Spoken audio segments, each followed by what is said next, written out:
Hello everyone. My seminar topic is Brexit.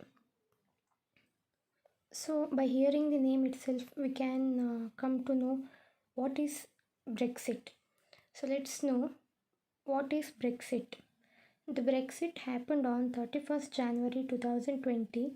That means the United Kingdom UK separated itself from the European Union. Brexit is a process which happened on 31st January of 2020, and it's nothing but the United Kingdom separated itself from the European Union. So we come to know that Brexit is a process where two nations were involved, that is United Kingdom and European Union. Firstly, we have to know about United Kingdom. United Kingdom is a country formed by the amalgamation of four countries, that is Scotland, Northern Ireland, Wales and England. So we can see in the map there, it is formed by the amalgamation of four countries, that is Scotland, Northern Ireland, Wales and England. And this is the map of United Kingdom. By seeing the map itself, we can come to know that it is formed by the amalgamation of four countries. In some aspects, the United Kingdom is a sole country, and in some respects, they are four separate countries. For example, in cricket, you might have noticed that England has separate team and Scotland has separate one. So this is the cricket team of England, and this is the cricket team of Scotland. They both are separated from one another. But in Olympics, the entire United Kingdom has a single team. Looking at the government, the entire United Kingdom has the same parliament as well as same currency. It also has same currency all for four countries, but there are separate national flags for each country. In fact, the website of the Prime Minister of UK reads that the UK is countries within a country. On the side of UK lies Ireland. Ireland is a completely independent country. It is not a part of UK, but prior to 1922, it used to be a part of UK. When we talk about Great Britain, then it includes England, Wales, and Scotland. You can see the map of United Kingdom. Here on the side of UK, there lies Ireland. When we talk about Great Britain, then it includes England, Wales and Scotland. And Scotland, Wales and England comes under Great Britain. An interesting thing is that before Brexit referendum in 2014, a referendum was conducted in Scotland in which people were asked whether they wanted Scotland to remain a part of UK or whether they wanted to be an independent country just like Ireland. Then 55% of the people voted for Scotland to remain a part of the United Kingdom. 2014 ಒಂದು Brexit ರೆಫರೆಂಡಮ್ಗೂ ಮುಂಚೆ ಒಂದು 2014 ಒಂದು referendum pass ಆಗುತ್ತೆ. ಅದರಲ್ಲಿ Scotland you ಕೆಯ ಪಾರ್ಟಾಗಿ ಇರಬೇಕೋ ಬೇಡವೋ ಅಂತ ಒಂದು procedure ನಡೆಯುತ್ತೆ. ಅದರಲ್ಲಿ ಪೀಪಲ್ ವೋಟ್ ಮಾಡಿರ್ತಾರೆ. ಅದರಲ್ಲಿ 55% ಆಫ್ ಪೀಪಲ್ ನೋ ಅಂತ ವೋಟ್ ಮಾಡಿರ್ತಾರೆ, ಹಾಗೆ 45% ಆಫ್ ಪೀಪಲ್ ಎಸ್ ಅಂತ ವೋಟ್ ಮಾಡಿರ್ತಾರೆ. So it is a small brief introduction about United Kingdom. Next we can know about European Union. Germany, France, Spain, Portugal, Italy and 28 different European countries together formed a union which is called the European Union. So European Union ಅನ್ನೋದು ತುಂಬ ಕಂಟ್ರೀಸ್ನ ಒಳಗೊಂಡಿದೆ. ಅದರಲ್ಲಿ Germany, France, Spain ಇರ್ಬೋದು, Portugal, Italy and 28 different other European countries ಒಟ್ಟಿಗೆ form ಆದಾಗ ಒಂದು union ಆಗುತ್ತೆ. Only one currency is used in all these countries and that is euro. ಈ ಎಲ್ಲ ಕಂಟ್ರೀಸಲ್ಲೂ ಒಂದೇ ಕರೆನ್ಸಿ ಯೂಸ್ ಮಾಡ್ತಾರೆ, ಅದು ಯೂರೋ ಆಗಿರುತ್ತೆ. The entire European union has A separate parliament. So ಇದು ಯುರೋಪ್ನ ಒಂದು ಪಾರ್ಲಿಮೆಂಟ್. ಇದರಲ್ಲಿ ಎಲ್ಲ ಯುರೋಪಿಯನ್ ಯೂನಿಯನ್ ಕಂಟ್ರೀಸ್ ಕೂಡ ಸೇರ್ತಾರೆ.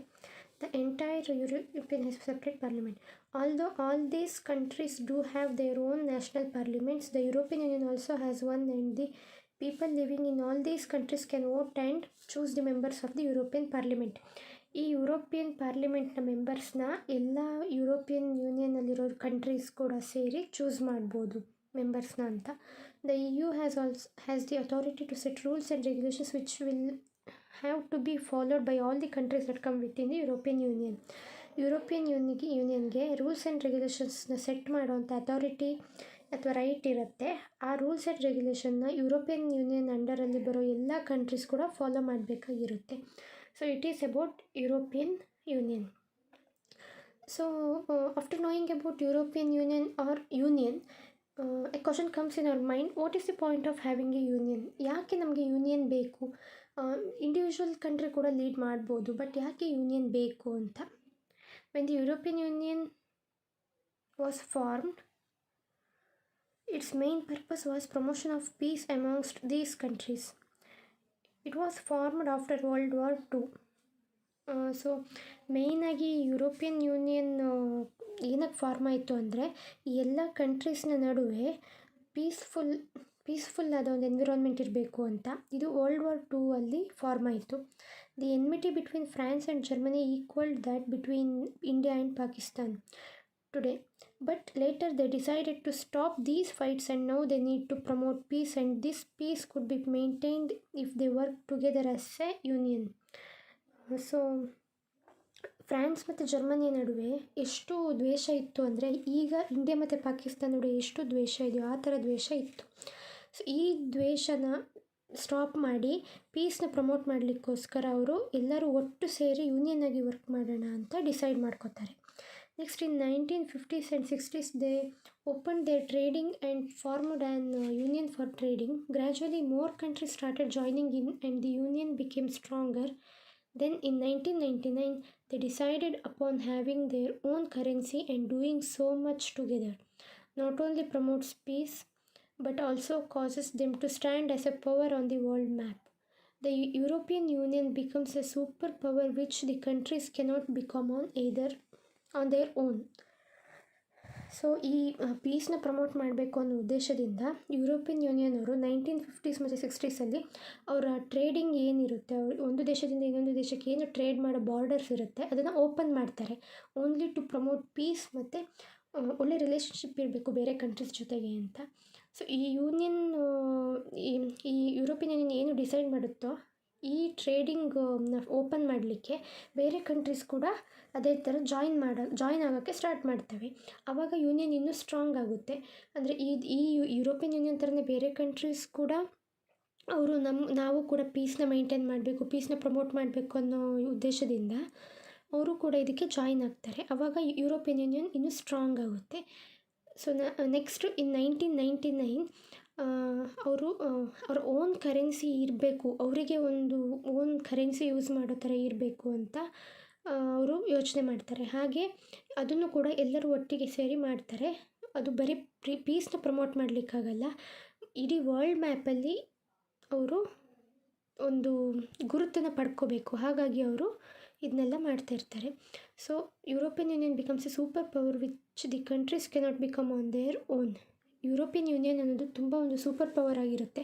ಯಾವುದೋ ಒಂದು ಇಂಡಿವಿಜುವಲ್ ಕಂಟ್ರೀಸಿಂದ ಮಾಡಲಿಕ್ಕಾಗಿರಲ್ವೋ ಅದು ಒಂದು ಯೂನಿಯನ್ ಆಗಿ ಅದನ್ನು ಮಾಡಿರ್ತಾರೆ. ಸೊ ನೆಕ್ಸ್ಟ್ ಇದು ಯಾತಕ್ಕೋಸ್ಕರ ಯೂನಿಯನ್ ಬೇಕು ಅಂತ, not only to promote peace but also to stand as a power on the whole world map. Every country should turn towards European Union. So ಇದು ಒಂದು ಮೇನ್ ಇಂಟೆನ್ಷನ್ ಆಗಿರುತ್ತೆ.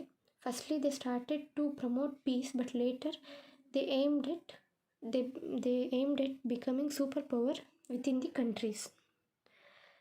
ಸೊ ನಾವು United Kingdom ಬಗ್ಗೆ ತಿಳ್ಕೊಂಡ್ವಿ, ಹಾಗೆ European union ಬಗ್ಗೆನೂ ತಿಳ್ಕೊಂಡ್ವಿ, ಹಾಗೆ ಯಾತಕ್ಕೋಸ್ಕರ ಯೂನಿಯನ್ ಬೇಕು ಅಂತಲೂ ತಿಳ್ಕೊಂಡ್ವಿ.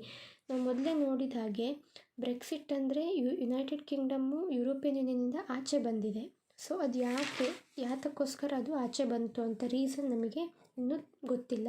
ಸೊ ಅದ್ರ ಬಗ್ಗೆ ತಿಳ್ಕೊಳ್ಳೋಣ. Why Brexit? The EU stated that every country has to take a fixed number of refugees within their country in proportion of their population. This upset a lot of people. Thereafter, feeling of not staying apart, the European Union began to take root in some people so that they would be empowered to take the decisions for their country on their own. So European union ಏನು ಹೇಳ್ತು ಅಂದರೆ, ಪ್ರತಿಯೊಂದು ಕಂಟ್ರೀಸ್ಗೂ ಕೂಡ fixed number of refugees ಮಾತ್ರ ಅವರ ಕಂಟ್ರೀಸ್ಗೆ ಕರ್ಕೊಳ್ಳೋ ಹಾಗೆ ಇರಬೇಕು. ಯಾಕಂದರೆ ಅವ್ರು ಬಂದು ಇಲ್ಲಿನ ಅನ್ಎಂಪ್ಲಾಯ್ಮೆಂಟ್ ಪ್ರಾಬ್ಲಮ್ನು ಕೂಡ ಜಾಸ್ತಿ ಮಾಡ್ಬೋದು. ಈ ಥರ ಒಂದು ನೆಕ್ಸ್ಟ್ ಫ್ಯೂಚರ್ ಪ್ರಾಬ್ಲಮ್ಸ್ನ ನೋಡಿಕೊಂಡು EU ಹೇಳುತ್ತೆ ಫಿಕ್ಸ್ಡ್ ನಂಬರ್ ಆಫ್ ರೆಫ್ಯೂಜೀಸನ್ನು ಮಾತ್ರ ನಾವು ತಗೊಳ್ಳೋಣ ಅಂತ. thereafter feeling of not staying apart, the European Union began to take root in some people. ಅಂದರೆ ಅವರು ಹೇಳ್ತಾರೆ, ಯುರೋಪಿಯನ್ ಯೂನಿಯನ್ ಡೈರೆಕ್ಟಾಗಿ ಹೇಳ್ತಾರೆ, ರೆಫ್ಯೂಜೀಸ್ನ ಅಥವಾ ಇಮ್ಮೈಗ್ರೆಂಟ್ಸ್ನ ನಾವು ನಮ್ಮ ಕಂಟ್ರಿಗೆ ಬಿಟ್ಕೊಳ್ಳೋದು ಬೇಡ ಅಂತ.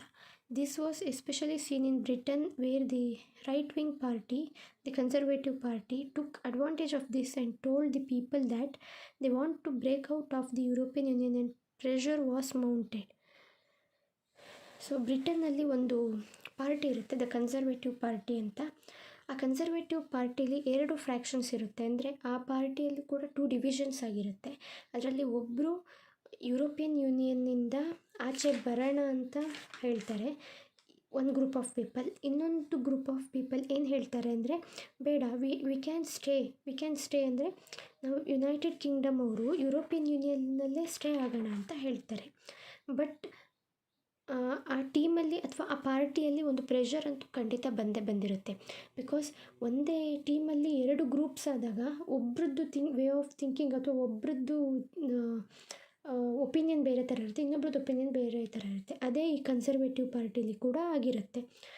ಸೊ ಈ ವಿಷಯವಾಗಿ ಅಂದರೆ ಯುರೋಪಿಯನ್ ಯೂನಿಯನಲ್ಲಿ ಯುನೈಟೆಡ್ ಕಿಂಗ್ಡಮ್ ಸ್ಟೇ ಆಗಬೇಕಾ ಬೇಡವಾ ಅನ್ನೋ ವಿಷಯಕ್ಕೋಸ್ಕರನೇ ಒಂದು ರೆಫರೆಂಡಮ್ ಆಗುತ್ತೆ. ಅದು 2016 ಆಗುತ್ತೆ. ಸೊ ಸಮ್ ಪೀಪಲ್ ನಾವು ಇರಬೇಕು ಅಂತ ಹೇಳ್ತಾರೆ. 2016 ಒಂದು ಬ್ರೆಕ್ಸಿಟ್ ರೆಫರೆಂಡಮ್ ಕಂಡಕ್ಟ್ ಆಗುತ್ತೆ. ಸೊ ಅದರಲ್ಲಿ 52% of people voted to leave the EU. ಅಂದರೆ ಯುನೈಟೆಡ್ ಕಿಂಗ್ಡಮ್ EU ಇಂದ ಸಪ್ರೇಟ್ ಆಗಬೇಕು ಅಂತ 52% ವೋಟ್ ಮಾಡಿದರೆ, ಇನ್ನು ರಿಮೈನಿಂಗ್ 48% ಪೀಪಲ್ ಬೇಡ, ಇಲ್ಲೇ ಇರೋಣ, ಯುರೋಪಿಯನ್ ಯೂನಿಯನಲ್ಲಿ ಸ್ಟೇ ಆಗೋಣ ಅಂತ ವೋಟ್ ಮಾಡ್ತಾರೆ. So a grand propaganda programme was run during this referendum. Fake news were spread on a massive scale that the people were terrified and lies were uttered which compelled the people to vote in favor of Brexit.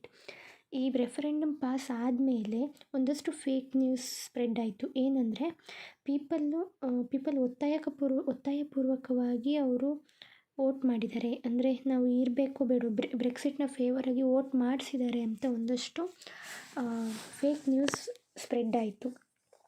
A study of 2017 has stated that the people that voted in favor of Brexit, most of them belonged to lower income groups, were victims of unemployment, lived in rural regions and were aged people. So 2016 ಏನು referendum pass ಆಯಿತು, ಅದರ next ಒಂದು study ಆಗುತ್ತೆ. ಆ ಸ್ಟಡೀಲಿ ಏನಾಗುತ್ತೆ ಅಂದರೆ, ಆ ಸ್ಟಡೀಲಿ ಏನು ಒಂದು ವಿಷಯ ತಿಳಿಯಿತು ಅಂದರೆ, ಬ್ರೆಕ್ಸಿಟ್ನ ಫೇವರಾಗಿ ವೋಟ್ ಮಾಡಿರೋ ಜನ ಆಲ್ಮೋಸ್ಟ್ ಲೋಯರ್ ಇನ್ಕಮ್ ಗ್ರೂಪ್ ಮತ್ತು ಅನ್ಎಂಪ್ಲಾಯ್ಮೆಂಟ್ಗೆ ತುತ್ತಾಗಿರ್ತಾರೆ. ಹಾಗೆ ರೂರಲ್ ರೀಜನ್ ಮತ್ತು ಏಜ್ಡ್ ಪೀಪಲ್ ಆಗಿರ್ತಾರೆ ಬ್ರೆಕ್ಸಿಟ್ಗೆ ವೋಟ್ ಮಾಡಿದವರು. So they were fearful that the immigrants would come and take over their jobs. ಅಂದರೆ ಅವ್ರಿಗೆ ಒಂದು ಭಯ ಇರುತ್ತೆ, ಅವರು ನಮ್ಮ ಜಾಗಕ್ಕೆ ಬಂದು ನಮ್ಮ ಜಾಬ್ಸ್ನ ತಗೋತಾರೆ, ಹಾಗೆ ನಾವಿರೋ ಏರಿಯಾಸ್ನ ಅಕ್ವೈರ್ ಮಾಡ್ಕೋತಾರೆ ಅಂತ. Thereafter instability reigned in UK for 4 years. Governments rose to power and governments fell. ಇದೆಲ್ಲ ಆದಮೇಲೆ, ಈ ರೆಫರೆಂಡಮ್ ಪಾಸ್ ಆಗಿ ಎಲ್ಲ ಸ್ಟಡಿ ಎಲ್ಲ ಮುಗಿದ ಮೇಲೆ ಇನ್ಸ್ಟೆಬಿಲಿಟಿ ರೇನ್ ಫಾರ್ ಯು ಕೆಯಲ್ಲಿ 4 ವರ್ಷ ಒಂದು ಸ್ಟೆಬಿಲಿಟಿ ಅನ್ನೋದು ಇರಲಿಲ್ಲ. ನೆಕ್ಸ್ಟ್ ಗೌರ್ನಮೆಂಟ್ ಪವರ್ಗೆ ಬಂತು, ಹಾಗೆ ಬೇಗ ಹೋಯಿತು ಕೂಡ. At last, on 31st January 2020, Brexit finally happened, but the exact trade agreements with the EU have not yet been negotiated. ಇಷ್ಟೆಲ್ಲ ನಡೆದ ನಂತರ ಕೊನೆಗೆ 2020 31st ಜಾನ್ವರಿಲಿ ಬ್ರೆಕ್ಸಿಟ್ ನಡೀತು. ಅಂದರೆ ಯುರೋಪಿಯನ್ ಯೂನಿಯನಿಂದ ಯುನೈಟೆಡ್ ಕಿಂಗ್ಡಮ್ ಆಚೆ ಬಂತು, ಆದರೆ ಇನ್ನೂ ಕೂಡ ಟ್ರೇಡ್ ಅಗ್ರಿಮೆಂಟ್ಸ್ ಕರೆಕ್ಟಾಗಿ ನೆಗೋಷಿಯೇಟ್ ಆಗಿಲ್ಲ. ಸೊ ಎಫೆಕ್ಟ್ಸ್ ಆಫ್ ಬ್ರೆಕ್ಸಿಟ್ ಆಗಿರೋದ್ರಿಂದ trade will be difficult. Trade ತುಂಬ ಡಿಫಿಕಲ್ಟ್ ಆಗಿರುತ್ತೆ. ಮತ್ತು ಯು ಕೆಯ ಕಂಪನೀಸ್ಗೆ ಲಾಸ್ ಆಗಿರುತ್ತೆ. ಹಾಗೆ ಯು ಕೆ ಸಿಟಿಸನ್ಸು ಜಾಬ್ನ ಅಫ್ಕೋರ್ಸ್ ಅವರು ಕಂಪನೀಸ್ ಲಾಸ್ ಆಯಿತು ಅಂದರೆ ಜಾಬ್ ಕೂಡ ಕಳ್ಕೊತಾರೆ. ಹಾಗೆ ಯು ಕೆ ಎಕಾನಮಿ ಮೇಲೆ ತುಂಬ ದೊಡ್ಡದಾದ ಒಂದು ಇಂಪ್ಯಾಕ್ಟ್ ಆಗುತ್ತೆ. ಸೊ ಇದೆಲ್ಲ ಯು ಕೆಗೆ ಎಫೆಕ್ಟ್ ಆಗಿರೋದು. So we can see in this slide how Brexit impacts on India. Firstly Indian F D I to Britain. ಅಂದರೆ ಇಂಡಿಯಾದಿಂದ ಬ್ರಿಟನ್ಗೆ ಎಷ್ಟು ಇನ್ವೆಸ್ಟ್ಮೆಂಟ್ ಇತ್ತು ಅಂತ, $2.75 ಬಿಲಿಯನ್ ಅಷ್ಟು ಇಂಡಿಯನ್ ಎಫ್ ಡಿ ಐ ಬ್ರಿಟನಲ್ಲಿ ಇತ್ತು. 800+ ಇಂಡಿಯನ್ ಫರ್ಮ್ಸ್ ಇನ್ ಬ್ರಿಟನ್. ಇಂಡಿಯಾದ ಬ್ರಿಟನ್ ಫರ್ಮ್ಸ್ ಅಷ್ಟು ಇದೆ ಅಂತ. 122 project and 7,730 jobs created. Next compliance cost for Indian firms in UK to rise that may reduce capital inflows reduce ಆಗಿತ್ತು. Next education. Cutting current immigration levels could negatively impact movement of students, tourist and professionals. ಏನು ಇಮ್ಮೈಗ್ರೆಂಟ್ಸ್ ಅವರು ಬರಬಾರ್ದು ಅಂತ ಒಂದು ಅವರು rules ಮಾಡಿದ್ದಾರೆ, ಅದು ಎಜುಕೇಷನ್ ಮೇಲೆ ತುಂಬ ಎಫೆಕ್ಟ್ ಆಗುತ್ತೆ. ಯಾಕಂದರೆ ಒಂದು ಕಂಟ್ರಿಯ ಸ್ಟೂಡೆಂಟ್ಸ್ ಇನ್ನೊಂದು ಕಂಟ್ರಿಗೆ ಎಜುಕೇಷನ್ಗೋಸ್ಕರ ಹೋಗ್ತಾರೆ. ಆವಾಗ ಅವರು ಇಮ್ಮೈಗ್ರೆಂಟ್ಸ್ನ ಬಿಟ್ಕೊಂಡಿಲ್ಲ ಅವ್ರ ಕಂಟ್ರಿಗೆ ಅಂದರೆ ಅದು ಮೇನ್ ಇಂಪ್ಯಾಕ್ಟ್ ಆಗುತ್ತೆ. Next 18,000+ number of Indian students studying in ಬ್ರಿಟನ್ನಲ್ಲಿ ಇಂಡಿಯನ್ ಸ್ಟೂಡೆಂಟ್ಸ್ 18,000ಗೂ ಜಾಸ್ತಿ ಜನ ಸ್ಟಡಿ ಮಾಡ್ತಾ ಇದ್ದಾರೆ. -18% ಡ್ರಾಪ್ ಇಯರ್ ಇನ್ ಎನ್ರೋಲ್ಮೆಂಟ್. ಅಂದರೆ ಸ್ಟೂಡೆಂಟ್ಸ್ ಎನ್ರೋಲ್ಮೆಂಟ್ ಅಥವಾ ಸ್ಟೂಡೆಂಟ್ ಅಡ್ಮಿಷನಲ್ಲಿ ತುಂಬ ಡಿಕ್ರೀಸ್ ಆಗುತ್ತೆ. Next rupee. Like any other risky asset, rupee will be volatile. Money to flow out of India. ಅಂದರೆ ಬೇರೆ ಎಲ್ಲದಕ್ಕಿಂತ ಮನಿ ಅನ್ನೋದು ತುಂಬ ವೊಲಟೈಲ್. ಅದು ಒಂದು ಪ್ಲೇಸಲ್ಲಿ ಕಾನ್ಸ್ಟೆಂಟಾಗಿ ಇರೋದಿಲ್ಲ. ಸೊ ಮನಿ ಇಂಡಿಯಾದಿಂದ ಹೊರ ಹೋಗೋದು ಜಾಸ್ತಿ ಆಗುತ್ತೆ ಅಂತ.